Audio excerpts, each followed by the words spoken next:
For more on how things might turn out post the municipal elections on the 1st of November is Professor Joleen Steyn Kotze, who's the Chief Research Specialist in Democracy and Citizenship at the Human Science Research Council. Thanks very much indeed for joining us and welcome to the program. Thank you very much. So the pundits are saying that it's a neck-and-neck race between the ANC and the DA. Is that a fair assessment? You know, I think if you kind of look at the history of Gqeberha in particular, we've had a period of 14 years, so almost heading towards that 15-year and then 20-year mark, of political instability, first within factional politics of the African National Congress, and then, of course, the dynamics of the coalition politics. And on the one hand, you have the ANC coming out and saying, again, given the history of about 2007 up until the 2016 local government elections, saying, we will not look at a policy of cadre deployment. We will focus on skills. We will focus on policy implementation. And then you have the DA coming out and saying, well, you know what? We need a majority. And I think it's a very difficult position for both, because essentially you have the African National Congress on the one hand saying, please give us another chance. We know we had failed you with our own internal factional politics. And on the other hand, you have the DA saying, do not vote for a smaller party. We may not have had a successful coalition. And especially the narrative around DA-led coalition almost diminished the status of smaller parties. So I think it's a very difficult narrative that both dominant political parties are going to have to navigate. And I think there is a very real reality of the impact and influence that the EFF, as well as voter apathy and a lack of voter turnout, may have. So if there's a high voter turnout, who's that going to best suit? Well, that, of course, is the question that seems open. You know, history has shown us that, generally speaking, each and every election, especially in the Gqeberha and Nelson Mandela Bay area, whether it be ANC stronghold, you know, you are seeing lower and lower of numbers people going out to vote. You are seeing a failure on the ability of the EFF to capture those votes. You are seeing a failure on the DA to almost capture those votes or kind of get that disgruntled ANC voter to say, listen, come out, cast your vote, give it to us, let's see what we can do.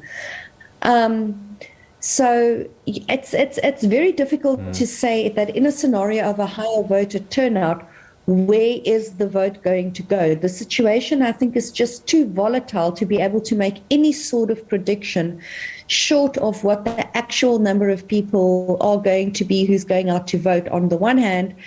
And on the other hand, which political party is best able to convince its voter to actually go out to the polls on the day? We're talking about Eastern Cape. We're talking about the province of some of the biggest ANC stalwarts in the history of the struggle. How did the ANC lose their way there? And what can they, if it is even possible, to win the hearts and minds back of those that left?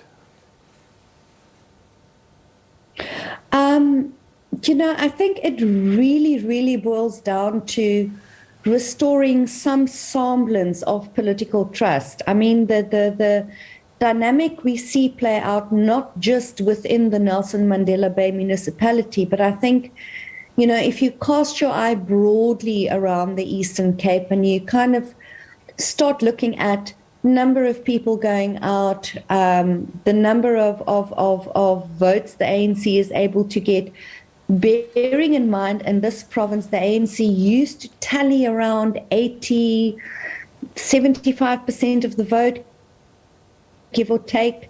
And that has slowly over the years declined quite significantly. And every election, the ANC seems to be losing approximately around 10% of the vote in this region. It's heartland, it's proverbial heartland, birthplace of Nelson Mandela, you know, various great figures, Raymond Mhlaba, within the ANC. So I think what we are looking here is really almost an electorate, I would argue, that is tired of that continuous promise, that elusive promise of a better life, that never seems to quite materialize, even in lieu of casting a vote. And some of our research that we have found, for example, you know, people will say, well, we never had a clinic here. We now have a clinic. It's not a very good clinic, but no clinic, or a clinic is better than no clinic. But because the clinic is not so good, I don't think I'm going to vote. I'm happy with the clinic, but because I'm not happy with the services and the level of service the clinic offers, I'm rather just going to stay away. So a lot of people, in theory, should be saying, if there's no service delivery, there's someone to blame. Now, the problem is when you have coalitions that swap, you know, one day it's DA-led, next day it's ANC-led, it's very difficult now to pinpoint who is the author of my misery. What do voters do? Do they end up just staying away even more?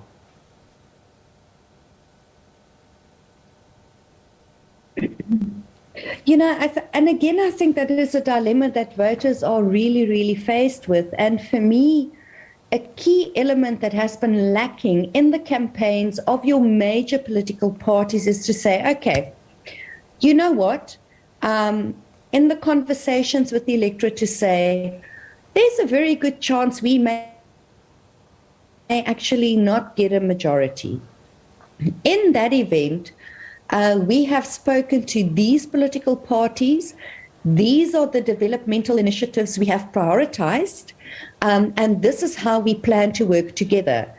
And I think a key lesson from, you know, the 2016 coalition governments is that even though those agreements were made at a national level, you know, at that national party leadership level, you ended up in a situation where there was almost a lack of buy-in, so to speak, at a local level.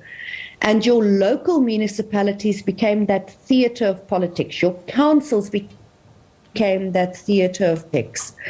And because those became the theater of politics, smaller parties used that to try and leverage some sort of political muscle, and I would argue predominantly for individual and personal political aspirations. So I do think there's a missing narrative around who is going to work with whom, what will the developmental priorities be, how are we going to implement those developmental priorities. That conversation is missing with the electorate. The Democratic Alliance, we've talked about the ANC, DA now. There was a time when there were strong characters like Ethel Trollope that flew the flag for the party. I'm not convinced that there have been, you know, characters of that ilk that people could sort of rally behind in the Eastern Cape since then. Is that good or bad for the party? Again, it's a little bit of a 50-50, so to speak. You know, you see, excuse me, independent candidates coming up. We have seen, for example, a very well-renowned figure coming up. You know, Kutso Jack launching his what he calls a political movement, trying to stand for mayor. So, you know, I think in terms of the Eastern Cape dynamics in particular, which ironically enough seems to almost precede some of the national dynamics that later on in future elections, is that there is somewhat of a leadership void. And I do think that in the context of political instability, administrative instability, you have a bureaucracy that has acting people in directorates for, you know, short periods of time. So there's no continuity, there's no institutional stability. You have difficulty around passing budgets, integrated development plans, because political actors cannot necessarily agree. So there definitely is a political gap. And I think in my view, all of that contributes to that loss of political trust, to that view that, you know what, why am I going to vote? It's not going to make a difference. This, even though the majority of the South African population actually hold a very, very strong sense of it is my civic duty to vote. But there's almost this sense of a futility of voting. Why vote? Nothing changes. All right. That's where we're going to have to leave it. Thank you so much indeed for joining us, and your insights greatly appreciated. I suspect we'll have to wait until the very last vote is counted for the Nelson Mandela Bay Metro. Thank you so much. All right, that's a look at the situation in the Eastern Cape and Nelson Mandela Bay Metro, which was one of those metros that ended up having to be led by very fragile coalitions. This time around, we wonder there could be dark horses or surprises. There are a lot of independents that are coming through. And the EFF also made some inroads, and remember, it was their first time out, so perhaps they could be quite significant in these elections coming.